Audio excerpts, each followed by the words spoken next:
नमस्कार दोस्तों, मैं हूं आपका दोस्त नीतीश कुमार सिंह और न्यू क्लासेस यूट्यूब चैनल में आपका हार्दिक अभिनंदन है। तो हमने स्टार्ट किया था टाइम एंड वर्क और प्रीवियस वीडियो क्लिप में क्वेश्चन नंबर 39 तक हमने डिस्कस किए थे। आज के इस वीडियो क्लिप में हम डिस्कस करेंगे क्वेश्चन नंबर 40 और 41। ठीक है, तो क्वेश्चन नंबर 40 और 41 अब आप सोल्व कर सकते हैं क्योंकि इस टाइप के क्वेश्चन ऑलरेडी हमने कर चुके हैं। तो जस्ट रिवीजन के तौर पर दोनों क्वेश्चन लिए हैं। क्वेश्चन नंबर 40 जो कि रेलवे में पूछा हुआ है, क्वेश्चन नंबर 41 जो कि बैंक पीओ में पूछा हुआ है। तो क्वेश्चन नंबर 40 को हम रीड करते हैं। क्वेश्चन में क्या मेंशन किया हुआ है? क्वेश्चन बोल रहा है कि ए तथा बी किसी कार्य को 12 दिन में करता है तथा ए अकेला इसे 20 दिन में समाप्त करता है।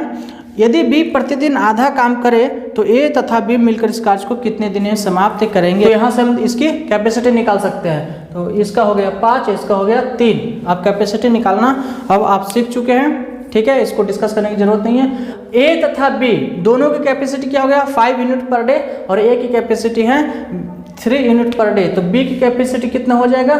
क्योंकि ए बी दोनों मिलकर के एक दिन में 5 काम करता है और एक दिन में अकेला 3 काम करता है, तो एक दिन में 2 काम करेगा बी अकेला। ठीक है, तो बी की कैपेसिटी हमें निकल गया।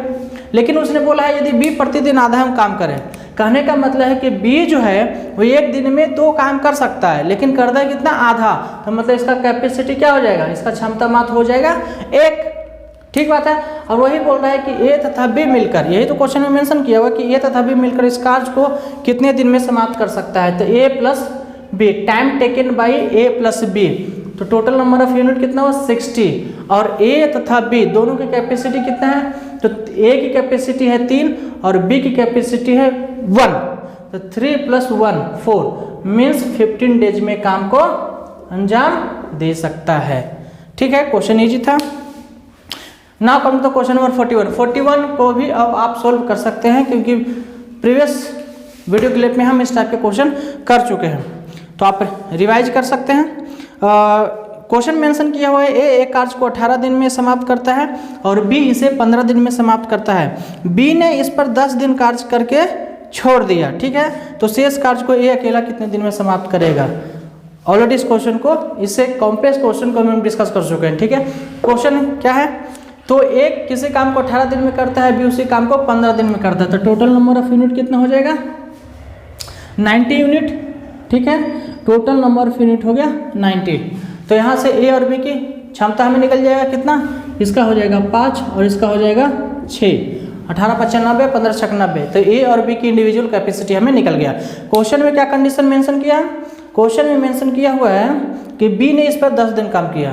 तो देखो भैया, बी एक दिन में कितना काम कर सकता है? 6 काम। बी एक दिन में 6 काम कर सकता है, 2 दिन में 12, 3 दिन में 18, इसी प्रकार से 10 दिन में 60 काम। चूंकि बी जो है वो एक दिन में 6 काम करता है तो 10 दिन में 60 काम करेगा। तो रिमेनिंग कितना बचा हुआ है?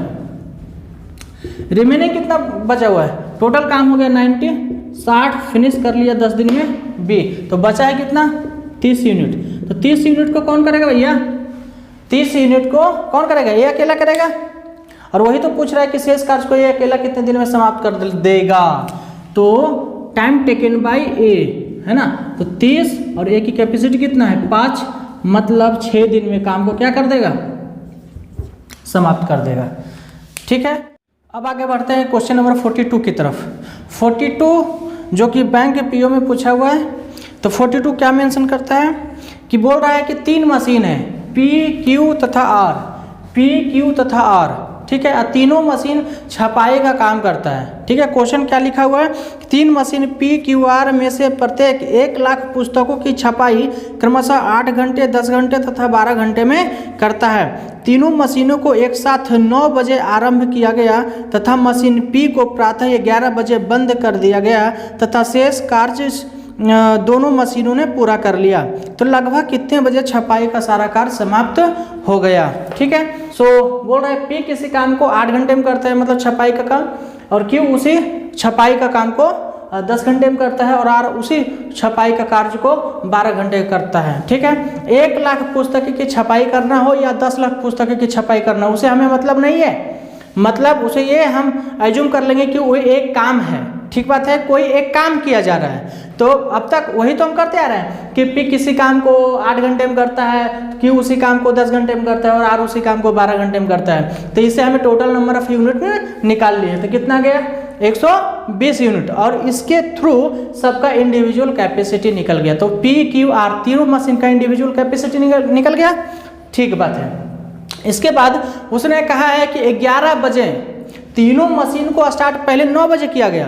P Q R तीनों मशीन को एक साथ 9 बजे स्टार्ट किया गया। ठीक बात है।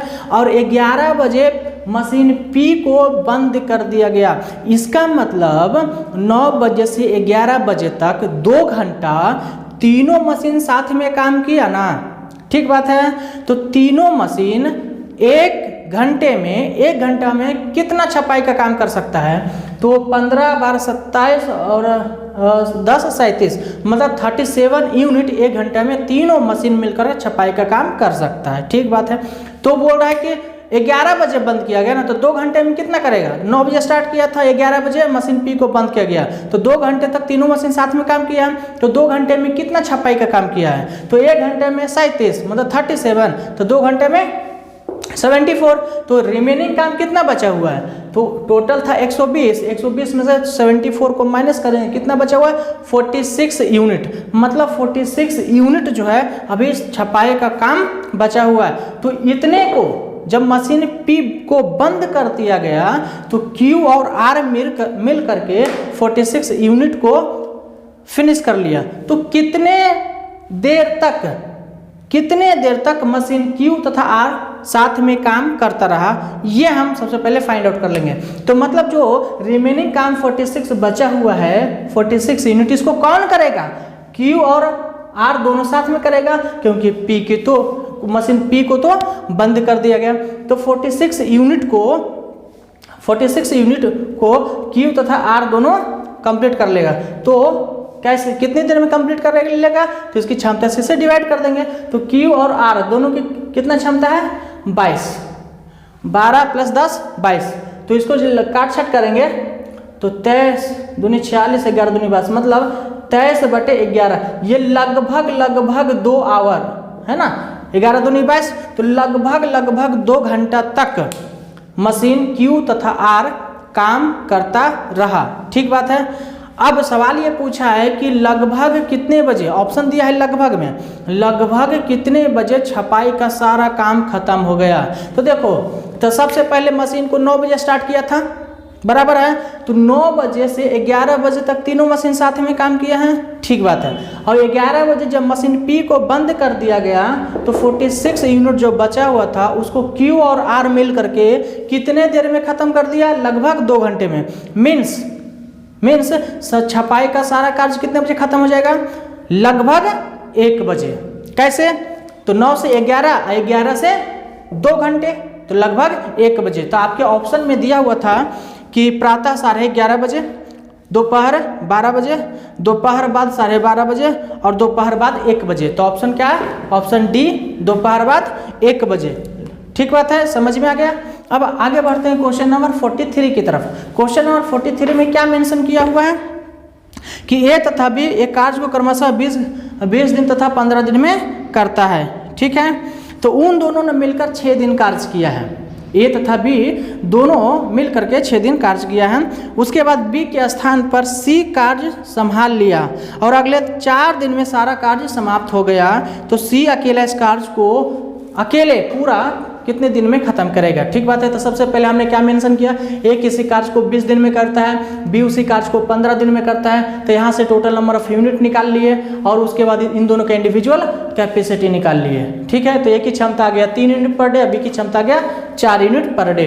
अब हमें ये पता लगाना है कि कितना काम उसने कर लिया, क्योंकि क्वेश्चन में साफ साफ मेंशन किया हुआ है कि उन दोनों ने मिलकर 6 दिन साथ में काम किया है। उसके बाद B के स्थान पर C आया, तो B के स्थान पर C आया 6 दिन बाद ना। तो 6 दिन तक तो पहले दोनों मिलकर साथ में काम किया है। तो 6 दिन में दोनों मिलकर के कितना काम करेगा, इसका पता हमें लगाना है। तो दोनों मिलकर के एक दिन में कितना काम करता है? 7 काम, 4 + 3 7 काम। दोनों मिलकर के एक दिन में 7 काम करता है, तो 6 दिन में कितना काम करेगा? 42 काम। तो बचा है कितना? रिमेनिंग कितना हो गया? 60 माइनस 42, मतलब 18 यूनिट काम बच गया। अब जो 18 यूनिट काम बच गया है उसको कौन करेगा? बी तो हट गया, लेकिन बी की जगह पे कौन आ गया? सी आ गया। तो ए और सी दोनों साथ में करेगा, क्योंकि ए काम छोड़ कर नहीं गया, बी छोड़ के गया, बी की जगह पे सी आ गया। ए तो कंटिन्यू काम करता रह गया। तो जो 18 यूनिट काम बचा है उसको कौन करेगा? ए तथा सी दोनों साथ में करेगा। ठीक बात है। तो ए तथा सी वो बोल रहा है कि अगले 4 दिन में सारा काम समाप्त कर लिया। तो यहाँ से हमको ए तथा सी दोनों का कैपेसिटी पता चल जाएगा, क्योंकि जो 18 यूनिट बचा हुआ था उसको 4 दिन में समाप्त कर लिया, तो उसको उससे डिवाइड कर देंगे। तो 18 डिवाइड बाई 4, मतलब इसका यूनिट आ गया 4.5। तो ए प्लस बी दोनों का क्षमता कितना गया? 4.5 यूनिट पर डे। मतलब देखो ना, 18 यूनिट को 4 दिन में करता है, तो एक दिन में कितना करेगा? तो 4.5 यूनिट करेगा। एक दिन में 4.5 यूनिट, 2 दिन में 9 यूनिट और 4 दिन में 18 यूनिट। ठीक बात है। तो मतलब उसका क्षमता कितना गया? 4.5 यूनिट पर डे। अब क्वेश्चन ये मेंशन किया हुआ है कि सी अकेला पूरे कार्य को कितने दिन में करेगा, तो हमें पहले सी की क्षमता निकालना पड़ेगा। तो सी की क्षमता कैसे निकलेगा? क्योंकि हमें ए और सी दोनों का क्षमता पता है ना, तो ए और सी का क्षमता कितना है? 4.5। तो इसमें से अगर हमें ए की क्षमता को माइनस कर दे तो सी की क्षमता निकल जाएगा। तो कैसे निकला? दोनों की क्षमता दिया हुआ है 4.5, उसमें से ए की क्षमता जो 3 है उसको माइनस कर दिए, तो 4.5 में 3 माइनस कर दिए, कितना गया? 1.5 यूनिट पर डे। तो ए की तो सी की क्षमता हमें पता चल गया। तो टाइम टेकन बाय सी, तो टाइम टेकन बाय सी कितना होगा? टोटल काम को बोल रहे हैं, पूरे काम को सी अकेला कितने दिन में कर सकता है? तो टोटल काम कितना? 60।